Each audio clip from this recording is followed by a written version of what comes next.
एक समय शंकर जी और पार्वती जी भ्रमण करते करते नर्मदा के किनारे पहुंच गए। वहां एक अत्यंत स्वच्छ स्थान देखकर विश्राम के लिए बैठ गए। कुछ देर बाद पार्वती जी बोली, स्वामी, मेरी इच्छा है कि मैं यहाँ आपके साथ चौपड़ का खेल खेलूं। शंकर जी ने कहा, अच्छा है, पर हम दोनों तो खेलने वाले होंगे, हार जीत का फैसला करने वाला भी तो कोई चाहिए। तब पार्वती जी ने आसपास से थोड़ी सी मिट्टी लेकर उससे एक बालक बना दिया और उसमें प्राण डालकर कहा, बेटा, हम दोनों चौपड़ खेलते हैं, तुम उसे देखते रहना और बतलाते रहना कि किसकी हार और किसकी जीत हुई। खेल में 3 बार पार्वती जी की जीत हुई और शंकर जी 3 बार हार गए। परंतु अंत में बालक से पूछा गया तो उसने कहा, शिवजी की जीत हुई है। उसकी इस दुष्टता को देखकर पार्वती जी बड़ी क्रोधित हुईं और उसे शाप दे दिया। तूने सत्य बात कहने में संकोच किया है, इस कारण आज से तू एक पैर से लंगड़ा हो जाएगा और सदा इसी स्थिति में पड़ा रहेगा, दुख पाएगा। माता का श्राप सुनकर बालक ने कहा, मैंने कुटिलता से ऐसा नहीं किया माँ, केवल बालकपन के कारण मुझसे भूल हुई है, माता मुझे क्षमा कर दें।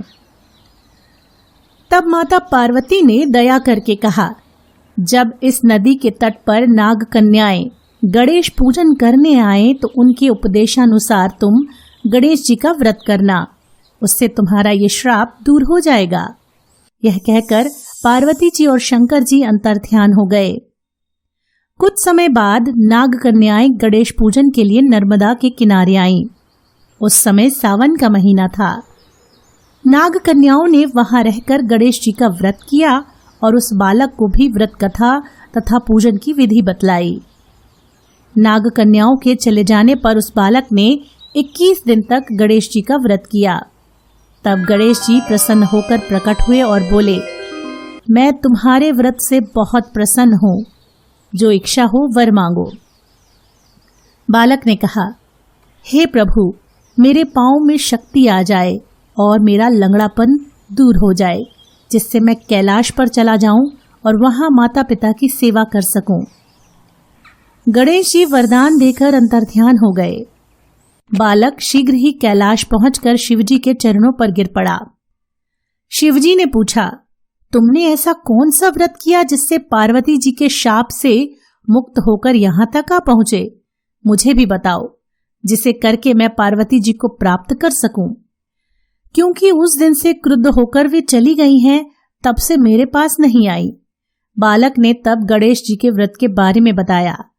शिवजी ने उसका सविधि पालन किया तो पार्वती जी स्वतः प्रेरित होकर शंकर जी के पास आ गईं।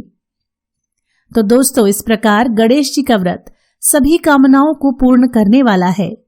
निष्ठा के साथ इस व्रत के करने से हर तरह की समस्याओं का समाधान हो जाता है। तो ये है इस व्रत की महिमा। दोस्तों, अगर आपको हमारा ये वीडियो पसंद आया हो तो इसे लाइक करें, शेयर करें और चैनल को अभी सब्सक्राइब कर दें। धन्यवाद।